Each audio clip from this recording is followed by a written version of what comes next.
now we're going to go talk about another topic, a contentious topic to some, but not to others. So, there's a new, or was previously a new technology in running shoes, and that is the inclusion of a carbon fiber or a plate inside a shoe. Have you heard of these? Yeah, I had heard about this, but go on. So, I love these types of shoes. Oh my god. Okay, go on. Ever since the first 4%, which I have right here, a 4% shoe. Look at this man cheat. Look at this cheat man here. cheat. Yeah, I know.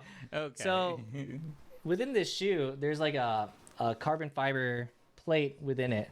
So that's supposed to help you get more of a bounce with the shoe. And now it's become more prevalent in the running game. Do you wear a shoe that has a plate in it? No. Have you ever considered wearing a plated shoe?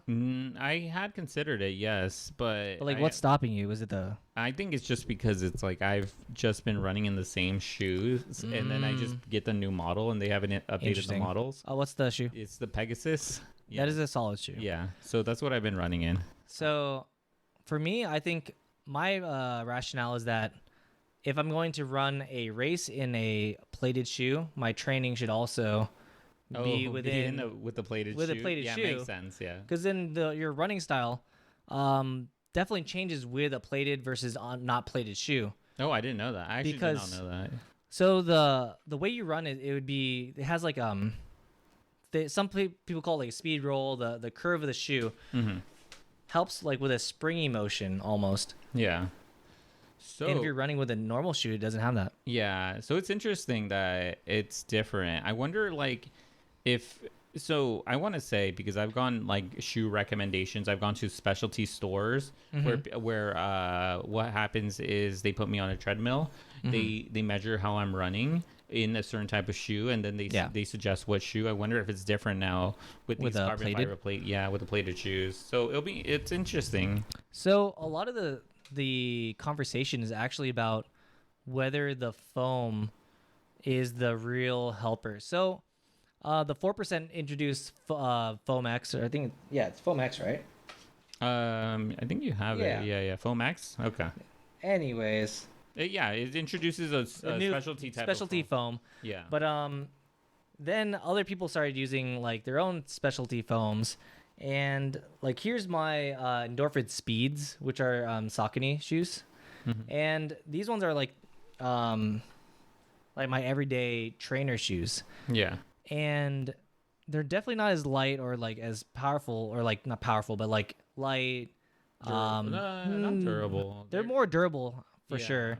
Because I guess it would just be a weight then, right? They weigh less. also I think the foam also plays a key part, because like a lot of the really specialty foams they have a smaller life cycle, I think, or like where it's really? Where the cushion is high, like is the best. Okay. Yeah. So if you have a more dense foam that like, because like it's full of air pockets, right? So like there's only has so many times it can go and like compress and shock back up, versus like another foam that might be more durable but less springy. Yeah, it's interesting. It is interesting to know about these type of foam shoes, because I think as a runner, we have some knowledge on the shoe types and what goes into a shoe, even at these events and expos. Like we just went to the SF Marathon, the Puma. They had a Puma booth, and they had a deconstructed shoe and what goes in there. But to the everyday consumer and buyer, they don't really think about these type of things. As I was saying, if like I'm a person being introduced to running, I would just get a pair of just trainers and just go out and not know that there's these other options you have, which could help with running and benefits. Like having a heavier, so just a lot of other things. There are definitely a lot of different aspects to this equation.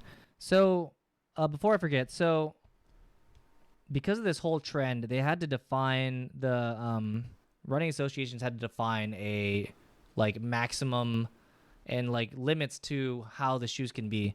So they have limited it to one plate or carbon fiber plate within the shoe, and they define the maximum stack height, which is the height of the shoe, can only Okay. be up to 40 millimeters. That's crazy.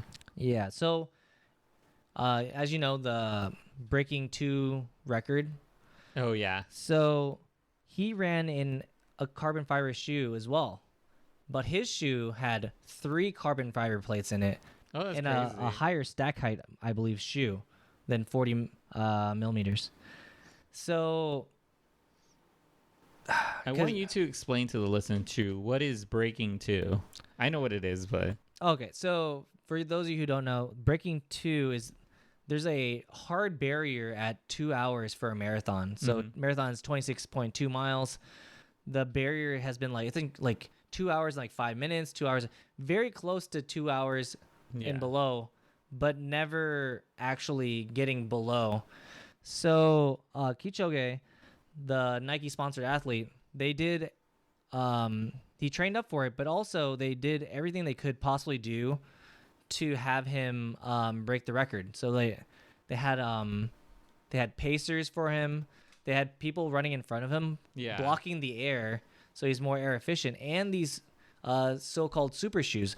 So people were very concerned because they considered the fact that his shoes were so different than everybody else's that Contributed to his Yeah, it success. Yeah. but it could have been a lot of the other factors in addition. And he's just a spectacular human being, so yeah. that could be the other one.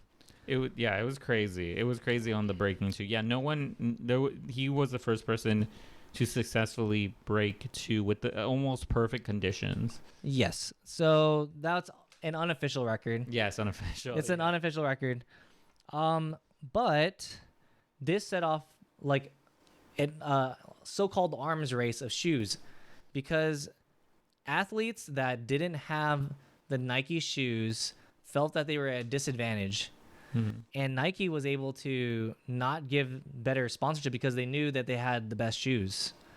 So I thought that was a very interesting thing. Now every single brand has their own plated shoe and has their own different spin on this type of shoe because it makes you more of an efficient runner, really. Yeah, it's crazy. It is crazy that it I think it was, what was it? The 4% were named that because It made you 4% better. yeah, it made you 4% better. And then I think they rebranded it because they knew that was that's controversial. yeah, it's controversial to give a specific percentage. Then they say it's neck percent. Yeah. So yeah.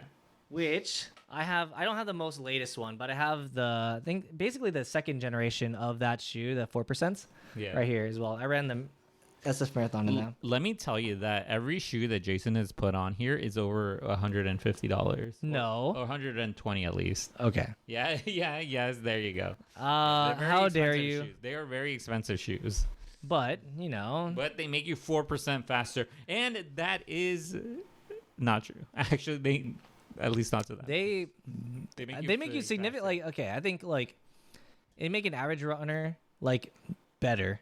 I think but back to the original whole point of this is that I believe that you need to practice running in them because running in regular shoes is different. So Yeah. I with guess. that, yeah. If you we would want to know from you guys if you had even heard about this before. Like I mentioned earlier, it's just It's normal definitely more of a people- specialty. It's item. 100% more of a specialty thing because if you go to the store and you ask, it's hey, I want you're not an average person is not going to a store and being hey, does your shoe have a carbon fiber plate in it? That sounds crazy. Yeah, it definitely sounds very specific. I think the normal person hey, well, I'm beginning to run again. What would be the best shoe? And this is probably not the best shoe for you to get. It's crazy because be fair. the thing is there's different types of shoes. There's you mentioned with the carbon fiber plates, there's different other types of shoes in terms of are you running closer to barefoot? Are you running closer to? Do you need more support? Do you need? Yes. So there's a bunch of different types of shoes out there, and I think even if the viewers take something away from this, just know that there is ways to support you in running. And if you guys knew that, let us know. Or if you didn't, let us know that too, because we honestly would like to know. Yeah. And if you like this type of content, yeah, make sure to like and subscribe. And yes, if you like and subscribe, we put out videos daily on interesting topics. And yes, we might get another topic that you like. We might get to another topic that you like. So or if you want us to hit another topic, this suggest it down below, and we'll, if it's an interesting one, we'll probably pick it up as well. Yes. Okay.